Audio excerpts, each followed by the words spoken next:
সোমবারই সাংবাদিক বৈঠক করে বাংলা সহ 12 রাজ্যে এসআইআর এর ঘোষণা করে দিয়েছে জাতীয় নির্বাচন কমিশন। এই ঘোষণার 24 ঘন্টার মধ্যেই কার্যত বিপাকে পড়েছেন ভোট কুশলী তথা জনসুরাজ পার্টির সুপ্রিমো প্রশান্ত কিশোর। কারণ জানা গেল বিহার এবং বাংলা দু রাজ্যেরই ভোটার তিনি, আর তা প্রকাশ্যে আসছে প্রশান্ত কিশোরকে শোকজ নোটিশ ধরালো বিহারের 209 কারাহার বিধানসভার নির্বাচনী পদাধিকারী। বিহারের সাসারামে 209 কারাহার বিধানসভার ভোট কেন্দ্র 767 রোল নম্বর 621 প্রশান্ত কিশোরের নাম নথিভুক্ত রয়েছে। ভোটার পরিচয়পত্র নম্বর IUJ1323718। এর পাশাপাশি পশ্চিমবঙ্গের ভবানীপুর বিধানসভাতেও নাম নথিভুক্ত রয়েছে প্রশান্ত কিশোরের। বাংলার তালিকায় নাম রয়েছে 121 কালীঘাট রোড এই ঠিকানায়। এটি তৃণমূল কংগ্রেসের একটি দফতর। পিকের বুথ হলো রানী শঙ্করী লেনের সেন্ট হেলেন স্কুল।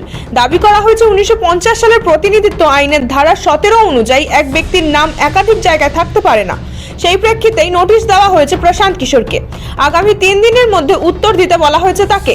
স্বাভাবিকভাবেই এই তথ্য প্রকাশে আসতেই আসরে নেমেছে এনটিএ শিবির।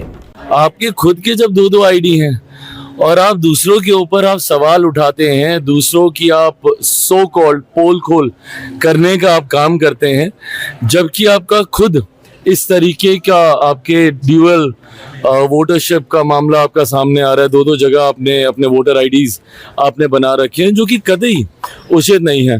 और आप तो उन लोगों में से हैं जो जानकार हैं। ऐसा भी नहीं है कि अनजाने में अगर किसी से कोई गलती हो गई, नहीं किसी को जानकारी, नहीं किसी को पता, बट आप तो दूसरों को समझाने वालों में से हैं। तो इस तरीके से दो जगह वोटर आईडी बनाना मुझे नहीं लगता ये कहीं से उचित है, और जानकारी होते हुए भी इसको आपने सुधार नहीं किया, ये गलत है। और ये तो अपराध हो जाता है। जब 2 आईडी हो जाए तो वो तो क्रिमिनल एक्शन हो सकता है, लेकिन वो चुनाव आयोग की बात है। और वैसे भी कुछ अब उनके बारे में चर्चा करना कोई खास नहीं है, क्योंकि मुझे नहीं लगता है कि चुनाव में उनका कोई संदर्भ बचा है। এদিকে প্রশান্ত কিশোরের দল জানিয়েছে প্রশান্ত বিহারের আগে পশ্চিমবঙ্গের ভোটার ছিলেন। তিনি সেখানকার তালিকা থেকে নাম বাদ দেওয়ার আবেদন করেছেন, কিন্তু আবেদনপত্রের পরিণতি কি হয়েছে সে বিষয়ে তারা অবগত নন। बंगाल में जब वो चुनाव के कराने गए थे तो वहां पे उनका नाम मतदाता सूची में अंकित हुआ कराया था उन्होंने। और जब 2021 में वो बिहार आए तो उन्होंने यहाँ विधिवत आवेदन देके अपना नाम बीएलओ के माध्यम से मतदाता सूची में दर्ज कराया। और वहां बंगाल में डिलीट करने के लिए भी उन्होंने आवेदन दिया था, जो विहित प्रपत्र है उस प्रपत्र में। लेकिन पता नहीं निर्वाचन आयोग ने ये काम क्यों नहीं किया। अगर इस तरह से कारण निर्वाचन आयोग इस मामले में कोई परीक्षा करेगा तो वस्तु स्थिति से हम लोग पूरा अवगत करा देंगे। लेकिन आश्चर्यजनक ये है कि भारतीय जनता पार्टी के जो मित्र हैं और जो विरोधी दल के लोग हैं, ये हल्ला हवा कर रहे हैं, प्रशांत जी को किस तरह घेरने का प्रयास कर रहे हैं। तो ये SIR जो निर्वाचन आयोग, जिसके बारे में निर्वाचन आयोग एकदम ये ले रहा है कि यही सबसे बेहतरीन हथियार है निर्वाचन कराने के, तो SIR पर तो ये प्रश्न है कि आप कैसे दो जगह नाम दर्ज हो रहा है, आप क्यों नहीं देख रहे हैं इसको। যদিও এই প্রসঙ্গে সেভাবে কোনো মন্তব্য করতে চায়নি বাংলার শাসক শিবির। ये तो दोनों में से कोई एक इसका जवाब दे सकता है। ना मैं प्रशांत किशोर हूँ, ना मैं चुनाव आयोग हूँ। तो आप इनसे पूछिए भाई ये क्या दिखाता है।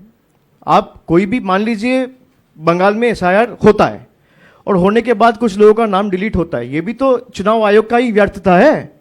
भाई जब इलेक्टोरल डिवीजन होता है तब तृणमूल तो नहीं करते हैं, आप ही करते हो। तो आपने या तो नहीं किया, तो या तो उसका दाय लेना पड़ेगा जो पहले फॉर्मर CEC था राजीव कुमार, उसको या तो उसके खिलाफ कार्रवाई होनी चाहिए, या तो अभी जो है उसके खिलाफ होनी चाहिए। যদিও বিহারের মুখ্য নির্বাচনী অফিসার বিনোদ সিং গুজ্জাল এই বিষয়ে কোনো মন্তব্য করতে রাজি হননি। এর আগে দেখা গিয়েছিল লালু পুত্র তেজস্বী যাদব ও বিহারের উপমুখ্যমন্ত্রী বিজয় কুমার সিনহার নাম তাদের বিধানসভা কেন্দ্রের পাশাপাশি পাটনাতেও রয়েছে। তেজস্বী ভোটে লড়েছেন রাঘুপুর থেকে, অন্যদিকে বিজয়ের কেন্দ্র লক্ষ্মীসরাই। এবার সেই তালিকায় নাম লেখালেন প্রশান্ত কিশোর। তবে এখন এটাই দেখার বিষয়টি নিয়ে 3 দিনের মধ্যে খোদ পিকে কি উত্তর দেন। আসলে বিহারের এবারের নির্বাচনে অনেকগুলি চমকের একটি হলো ভোট কুশলী প্রশান্ত কিশোরের দল জনসুরাজ পার্টির উপস্থিতি। 243 আসনে লড়াই করছে প্রশান্তের পার্টি। যদিও তিনি নিজে এই নির্বাচনে প্রার্থী নন, শুধুমাত্র ভোটার। আগামী 6 এবং 11 নভেম্বর বিহারের নির্বাচন হতে চলেছে, ফলাফল 14 নভেম্বর। ব্যুরো রিপোর্ট, সময়, কলকাতা।